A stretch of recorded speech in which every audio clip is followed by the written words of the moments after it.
Hey everyone, reviewing the website bestdefensefoundation.org. Today, just doing a simple SEO and UX audit. So let's jump right in. Okay, so the authority is pretty good overall. The site has been around, looks like, since 2019. Traffic has really started to increase starting in 2024, which is good. But let's look at the last year or so. Overall, I guess since 2024, traffic has started to increase, but over the course, especially like in 2025, it looks like organic traffic is going down slightly. If we go back 2 years, yeah, so it increased, and then there looks to be a consistent slide downward. So we want to address kind of what's going on there. Looks like there's a significant loss of keywords starting in 2024 going into 2025. It looks like lost about 40% of your keywords. Actually, starting today, if we're looking at just today, it looks like we've lost over 50% of keywords since the end of 2024. A lot of times, when I see something like this, a lot of times I think chances are there was probably a big site change, maybe a redesign.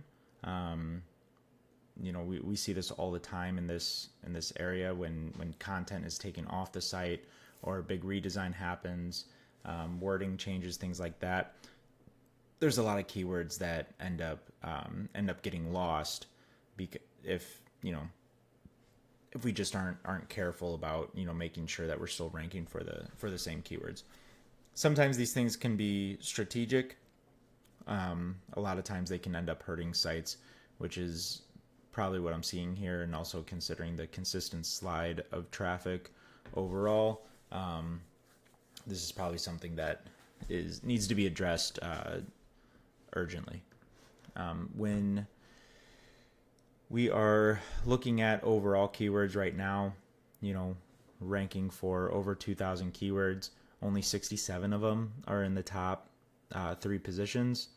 Most people are only clicking on the top 1 positions. Now we do see some SERP features here, 195. These are really good. The SERP features are, people also ask, the AI overview, things like that. So, there could be a decent amount of keywords that are still showing up in those top positions, even if they aren't in the main search results. Looking at the overall website and just kind of general, high level issues, there's invalid HTML elements in the head. This is really concerning. This is how your site is functioning. This is how Google is reading your site. If Google can't, Google isn't just looking at the image of your site, it's looking at the code. If Google can't read that code, or there's issues with that code, this can really affect your ability to rank, and Google will start to drive traffic away from your website. Going down the list here, H1's missing. H1s, these are heading tags. These are basically on every single page how Google is deciphering what the main page content is about. So, optimizing these, making sure that these are on every page is super important. Again, page titles, meta descriptions. This is how Google is reading the content on your site. This is also, how users are first being introduced to your content through Google search. So if that content is too long, or too short in some instances, so there's not a lot of information, they aren't necessarily going to click on it, because some of that content you won't see the full content, especially on things like mobile. A lot of duplicate H2s, which are just kind of like, headings go H1, H2, H3, H4. It's basically the heading 1 is what the main page content about. Heading 2 is a subtopic. Heading 3 is a subtopic within that subtopic, and so on. So these are really important that these are labeled correctly. and that they're going through the site correctly. Missing a lot of alt text on your images. The reason why this is important is that this is another way that Google tells what your site is about. The other thing here is that alt text is part of ADA. So the Americans with Disability Act, this is a legal requirement that websites have to follow. When things like alt text are missing, among other issues, these open you up for lawsuits. And so these are just things that you have to follow and are super important. When going through the website, when we first get introduced to the website, there is a pop-up. Might not have it. Okay, so there's a video pop-up that pops up here. Let me try it in a different browser.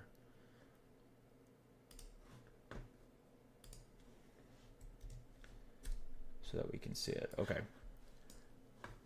So video pops up here. I actually don't mind this. I like it. Plays a kind of a branded video of what the site is about. It's really cool. I like it. It's a good introduction to the website. That being said, this is a nonprofit. I think one of the most important things for a nonprofit to do is to make sure that you're collecting emails. We want to make sure that users are getting into that funnel. And so having that video is great, but maybe, if you aren't going to have a pop-up that has an email, hey, sign up for our emails or marketing and everything like that, then that should also be kind of a primary priority. Right now it's just in the footer, and maybe adding it more up top could be beneficial for you if you want to introduce users to the website with that video pop-up. Because the video didn't pop up on the screen when I try to refresh the page, that's actually a really good thing. You're basically saying, hey, you've already been to the site. I'm not going to keep having that video pop up in front of you over and over again within a certain period of time. So I think that setup is pretty good. As we scroll down through the site, there's a lot of video elements, especially even in this hero images, and even in the hero image here. Just want to be careful with how many video elements we embed in the site. It looks like this is a YouTube embed, so that's really good. So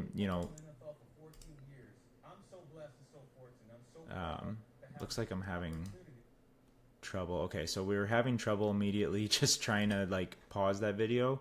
That might be if a user doesn't want to go through the whole 5-minute video, we want that easily paused.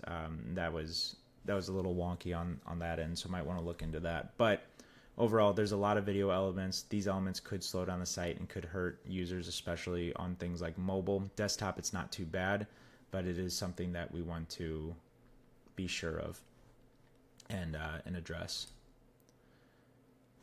Donate page is looking good overall. I think giving a little more information and guiding the user a little more. Right now, all of this content, just users, all this content looks very similar. Obviously, it's not the same when you're reading it, but users are scanning your site. They're not reading it. If the main action that you want them to do isn't standing out, then the chances of them making that action go down significantly. So when I see donate online, typically this is the primary thing that you want to do. This needs to be apparent.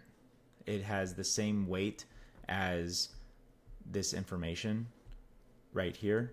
Has the same weight as everything else on the page, and so making sure that this is popping up significantly is really good. Donation goes straight to a different page. That's fine. I see a lot of people do that. The only issue that I have with that is, ideally, if you can get that page to show up either in a pop-up modal or even embed this onto the site, that would be more ideal. And the only reason I say that is because when you take users away from this site to a completely different site, you're losing your ability to kind of track that event. I mean, sometimes you can, but it just makes it harder to track that event, especially when running things like advertising and everything like that. So and also in general, you want users on the site for as long as possible. That helps your site authority, that helps Google rank you. So making sure that they're staying on the site for as long as possible is really important. So if we can keep the donate page on the website, then that user, as they're going through that process, they're on the site and they aren't on a different domain. The blog content, when we're looking at the general blog page, I think what we could do is for this, I would always suggest, maybe making these images a little bit smaller so that we can see more blogs. Because right now, even on desktop, I don't even see everything that this content is about. It looks like the titles for these pages are pretty long, and that's okay. If we can shorten them, that's always better. As we're going through this content, it looks like there's a few URLs to outside pages. This one I just happened to click on now, but it immediately goes to a 404. The other thing, making sure any pages that are going to outside pages are opening up in a new tab, because then it makes it easier for the user to get back to your website instead of having to press back a bunch of times. When looking at the blog content, actually that blog went to a different website. That's really interesting. So that's not something I noticed either until just now. That's really interesting, because it looks like it's staying on your site. So that actually could end up becoming an issue, because it's hurting the user's expectation. They think that they're staying on your site and they're actually going to a completely different site. So we'll click on a blog right here that is staying on your site. A few things that we're seeing here is there are no links. Within all the blog content, we want to make sure that, we're linking, doing at least 3 external links and 3 internal links on every single blog. What this is doing, especially the internal linking, is so important because it's adding more crawl depth to your website. So it's giving Google and the other bots, for, like ChatGPT and things like that, as they're scanning your site, it's giving them more of an ability to reach more areas of your website. And this is super important because we want the site to be crawled as quickly as possible. A lot of times when sites aren't crawled super quickly, then not everything gets crawled. So when you create more content, when you are trying to draw more users in, it might take a while for that content to be crawled again and rank faster. So definitely we want, the internal linking is probably one of the, low-hanging fruit for optimizing this website. Other than that, that's, those are the main call outs for the website.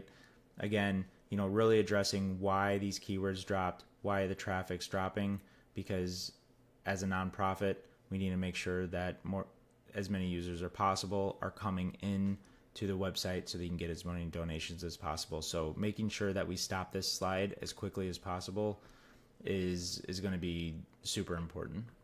And that is the audit.